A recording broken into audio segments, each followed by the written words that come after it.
Well, hello and welcome back to the channel, but just in case you're new here, my name is Mike, and in this video I'm going to be doing something completely new to the channel, but something that I feel like is going to give a lot of value to a lot of people. So if I ask one favor, just please like this video if you find any value in it, and go ahead and give it a share on any platform if you find value. I'm going to be giving 5 tips when it comes to screen used prop collecting. This is a hobby that I've been into for a lot of years. This entire case behind me is all full of screen used items from movies and TV shows, as well as the wardrobe suit over here in the corner to my left. And I have even more that's not on display. And there's a lot of people out there looking to rip people off, and there's a lot of fakes. It's a very saturated market with fake items, and I got 5 tips to help you guys navigate through the crazy world of prop collecting. So go ahead, strap in, and let's slice right into it. So my first tip that I have for all of you happens to be number 5 when you are looking to get into or maybe even continue your screen use prop collecting hobby, and that's going to be join the community.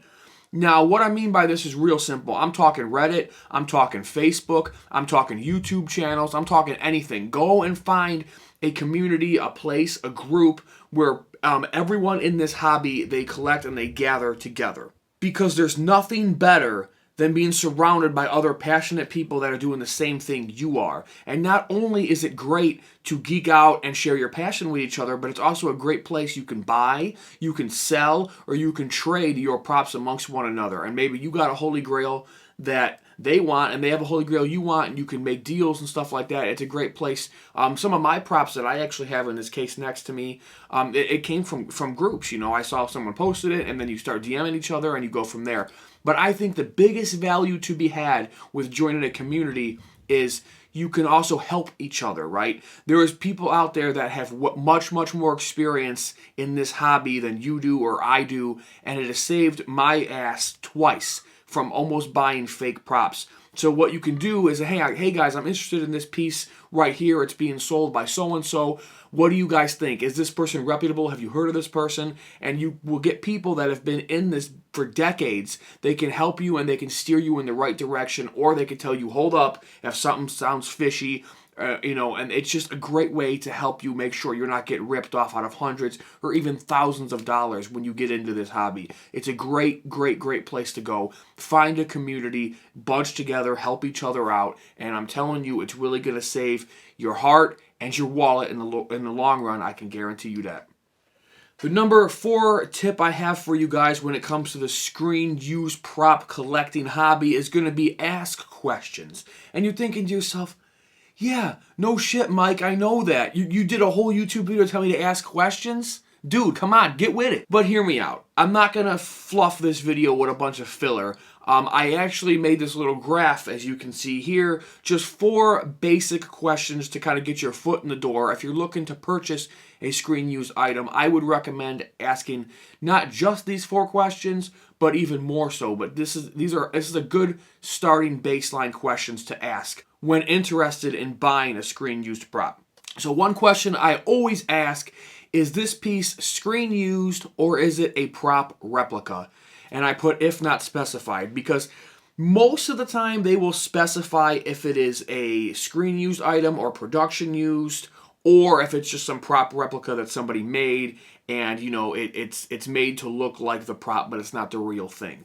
This is something that you definitely want to keep an eye out for, and you definitely want to ask, because if it's not specified, I have seen this happen in the past, they'll sell you some prop replica and it's not what you think it was. It wasn't used in the film, it wasn't used in production, it's not a hero prop and nothing like that. It's just a replica, so make sure you ask that question. Another great question you're going to want to ask, again, if it's not specified, does it come with a COA? Now, some of you might not know, what is a COA? A COA is a Certificate of Authenticity. That's actually coming up later in the video where we're going to talk all about COAs, but always ask if it comes with a COA, because if it doesn't, that's a major red flag. Me personally, I have never bought a single prop without a COA. We'll get into that later. Another question that I always ask is, how long have you had the item? Because this is really funny and it sounds stupid and it sounds far-fetched, but I'm telling you guys, I've been collecting props for enough years to know that I've seen this with my own eyes. Say you're trying to get a screen used, a screen used knife or something from A Quiet Place, okay? And you ask the person, hey, how long have you had this piece? And they tell you, oh, I've had this for, close to 20 years, it's super rare. 20 years?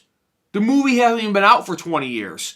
So I know it sounds silly and it sounds goofy, but I'm telling you guys, I've seen it with my own two eyes. People will lie to you. They'll try to tell you, oh, it's 20 years old, it's 40 years old, and because they'll try to boost its value because age and rarity usually, not all the time, but it usually means more money, right? And in a lot of things, vintage is king, right? But anyway, people will do that to you, so just make sure you ask them how long have they had it, and then you can branch little sub-questions off of that. If you feel there's any red flags or anything, you can always go from there. But definitely ask them how long have they had the piece. But arguably the most important question you're going to want to ask them is, where did they get this item or this prop? Ask them where they got it from. Because they're going to give you some dumbass answers if it's not legit. Like, I got it from a friend. It's like, no, I'm not talking about the syphilis that you got. I'm talking about the item that I'm interested in. I mean, I'm telling you guys, I've seen shit like this happen. They will just give you the dumbest answers. I got it from a friend of a friend. I don't like that. Red flag, I'm not buying it. Ask them where they got it. Did they work on the film? Are they in the industry? Did they get it from a different auction website? Then you lead into the COAs. Just always ask them where they got it and use your better judgment. And again, if you're part of a community, if something seems fishy, just ask them. Just ask the community. Again, this YouTube channel is a great one. I'm not the end-all, be-all in screen prop collecting, but I've done it for a long time. And I feel like I do have knowledge to offer, and you can always ask me or some other Facebook group or anything like that. Just make sure if you have red flags, just ask questions. And the most important question to me is where they got the prop from, because that's going to either give you red flags or it's going to give you green flags. Always ask them where they got it from, 100%. So this was tip number 4. And that's going to bring us to tip number 3 for your screen use prop collecting, and that's going to be screen match. Now, if you don't know what screen matching is, it's real simple. So what it is, if you're looking at any piece that you're interested in, go ahead and study all the photos, and don't be afraid to ask for more pictures. Every angle, look at all the pictures of the item you're interested in, and go and find it on Google Images or put the movie on and pause it, and you match everything up. Every wrinkle, every tear, every blood stain, anything like that. You just match it to the prop that you're looking at, from screen to prop, and you match it. Okay, so this one has a blood stain in the upper left, and then it has a cut, on the right arm. Okay, does it match? No, it does. No.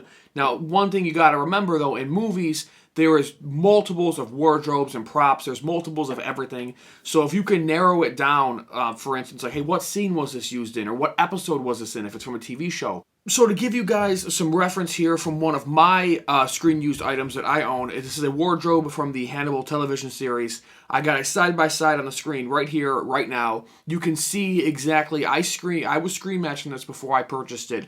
You can see all the blood stains, the drips, the rundowns, the bullet holes. Everything is completely accurate to the screen. I screen matched it myself. Everything is right where it's supposed to be. It swerves when it swerves, it curves when it curves, and all that stuff. Again, the bullet holes match up. The two blood stains running down are in the exact same spots. So I went ahead and I screen matched this piece myself, and it was another green flag letting me know, okay, this is what they're telling me it is, and I think it's okay and it's safe to purchase it. So as you see there, don't be afraid to screen match it yourself. And also, again, you can ask people for help. I have helped collectors in the past screen match, and people from groups have helped me screen match some of the props that I have. Not those that are trick-or-treats, but like stuff behind me and stuff in this case. So again, that's where the groups come back. People will help you, but also don't be afraid to screen match yourself, because it's going to save you a lot in the long run. And that's going to bring us to tip number 2, which is going to be real simple. It's COA, a certificate of authenticity. Now, this should come with any screen used item or prop you're interested in. And I'm just going to tell you right off the bat, if it does not come with the COA, it is an instant red flag for me. I have not purchased any screen used item that does not come with a COA. I personally feel no COA, I walk away. Because you just never know with that kind of stuff. But even COAs are tricky because they can be easily faked. People are really good on Google Docs nowadays and Canva or whatever they do. People can mock up a really good COA. So even that you have to investigate further. A certificate of authenticity is only as good as the person who backs it. And that's something you got to keep in mind. Because every certificate of authenticity that is legit is going to have an autograph on it from the person endorsing it and backing that certificate, guaranteeing you, usually for life, if it's a reputable source like the prop store, they will guarantee your prop for life. So always check into whose signature's on the bottom. Oh, it's signed by John Smith. Okay, who the hell is John Smith? Do your research on John Smith. Go look up John Smith. Who is he? Oh, he's the owner of, I don't know, This Is My Design Props. Okay, now look into This Is My Design Props. Ask people. Go on Reddit. Type it in. Is it real? Is it fake? Ask people, have you bought through that prop store before? Is it do you have any bad experiences? And just do your due diligence, dig down, and always do your research. So your certificate of authenticity is going to guarantee that that piece is the piece that they say it is. But always, always, always be wary of it because anybody can make one up and any Joe Blow can sign the bottom and say, yeah, it's legit. Again, just do your research, do your due diligence, but me personally, I never ever buy without a COA. That is just something that I truly believe in my heart of hearts. There's a lot of collectors in this hobby that buy without COAs. I won't do it. As of recording this, believe it or not, I was interested in a screen-used item just before I started recording this video today. And it took me an hour and a half to find out that that piece was not legit and it's a fake. So again, I almost dumped almost $2,000 on something. But thank God I did my research and I found out that it was a fake. It took me a long time, but I was able to get to the bottom of it. And speaking of research, let's go to my most important tip for your screen-used prop collecting hobby. Tip number one, and I don't care if you have been in this hobby for 20 years or you've been in it for 2 minutes. Anybody that knows anything is going to tell you what is the first rule, what is the gold standard of prop collecting. Research. Always, always, always, always do your research. And I'm talking to no ends. Like I just said in my last tip, it took me an hour and a half to find out that this prop was fake. Don't be shy. Don't be trigger happy and jump. Oh, I got to get it right now because if I don't get it, someone else is going to buy it. I got to have it. Oh my God. All right, here's the money. Relax. If someone else buys it, you know what? It's part of the experience, but make sure you know what you're buying and research this shit out of everything. I simply cannot stress enough to all of you how important research is. It is everything when it comes to this hobby. Just a little bit quick, I'm going to try not to be too long-winded, but just to show you guys the extent that I did when I purchased, I do this for all of my items, but in particular my screen-used Leprechaun arm and the extents that I went of research before I actually pulled the trigger and added it to my collection. I had come across this piece on eBay and I asked all the typical questions and then some. It got to the point where he had given me his email because it was just easier to talk back and forth. That's the amount of time I put into discussing this piece before I ever made him an offer on it. And I was told that his name was Hal Miles, and he had worked on the film, and him and his wife, Nancy, have a prop museum hall and collectively have been in the business for decades and decades. Which, okay, all that sounds great on paper, but I still am not convinced, so I did my research and I pushed further.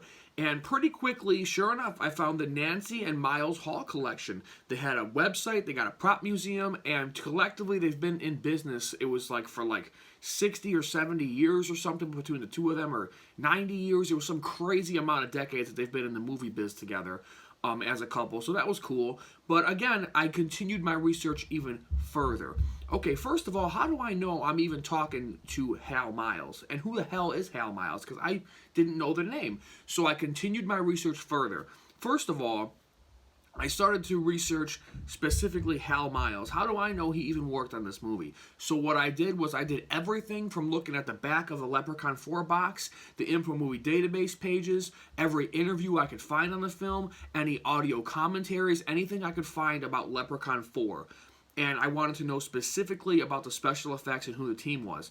Because through those emails that Hal and I were exchanging, he was dropping names about people that I've never heard of. And I'm like, okay. And sure enough, every name started adding up. Bing, bing, bing, bing, bing. Until I got a golden nugget. I found a YouTube interview. It might still be out there with Hal Miles. He was at a convention. And he was doing an interview. And they asked him, so what films have you worked on? Was naming all of these films, and bingo, he said he worked on the special effects in the prop department of Leprechaun 4 in space. And I loved it. And the guy goes, oh, a Leprechaun movie. And they're having banter back and forth. And Hal said something to the effect of, yeah, whenever the Leprechaun got injured or blown up or something, that was me. And I'm like, okay, now we're getting somewhere, because the item I was interested in was an exploded arm. I'm like, okay, very interesting, very interesting. I couldn't specifically find the piece on screen to screen match it, so I just kind of ran with this thread. I'm like, okay, cool. Now I know Hal Miles is legit. He's in the business. Now, how do I know I'm talking to Hal Miles? So I didn't stop there.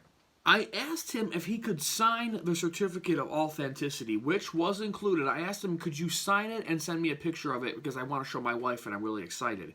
So he signed it to Michael, or he didn't sign it to Michael yet. Excuse me, I'm getting ahead of myself. He signed it, Hal Miles and everything. So then I took the picture and I looked at his autograph and I started Googling. It took me forever. I started Googling Hal Miles' autograph so I can compare the autographs to make sure it's legit. This is the extent of research, you guys. I did. This was days upon days him and I were talking, maybe even a week plus, before I actually pulled the trigger on buying it. And there's a little bit more, a little bit here and there, loose odds and ends. I don't want to bore you guys too much, but I'm just trying to explain and stress the amount of research y'all have to do. Be creative with your research and just go deep, deep, deep, because I'm telling you, like I said earlier in the video, it took me an hour and a half to find out that that piece I was interested in was fake, and that would have really sucked if I would have dropped 2 G's on that. So all I can say is join these communities, ask your questions, no COA, walk away, and don't be afraid to ask me or join groups or any other collectors if you need some help. I've helped collectors in the past, as collectors have helped me in the past many a times. So never be afraid to ask questions if you need some help with research, or you're not sure about a certain seller, it seems a little funky, there's a couple red flags. Just be sure that what you're buying is legit. Do your research and everything will be okay. And hey, you know what? If you get burned, everybody does. It's not the end of the world. So I really hope you guys found some value in this video. And let's go into the outro, and I'll bid you guys adieu from there. But of course, I want to say thank you all so very much for watching this video. From the bottom of my heart, I really hope you found some value in this, because I really did put all of my heart into the video and into what I was going to say, and really trying to give you guys a good scope on things to ask and things to look for and things of that nature. Now, mind you, when I started this video, I had like 15 different tips I wanted to give. I got a lot more, and I have even more in-depth stuff for when you've started the hobby and things of that nature. So if this video does well, I'm going to be doing even more videos like this. I have another one I'm working on for general collecting in general, because that is a question I get all the time here on the channel. So keep it coming, you guys. Let me know down in the comments below what you thought of this video, and if you are a screen prop collector, what pieces do you have? Are you looking to get into the hobby? Or are you just going to stick with just collecting more mass-produced things like NECAs and everything? Which is okay, because look around me, I do too. No problems with that. But if you guys want a more personal look at my life of horror, you can follow me on Instagram right there. And also check the link in the description for the Facebook group if you want to join that and hang out and talk with other like-minded individuals. But with all that being said, I want to remind you one more time that my name is Mike, and this is my design.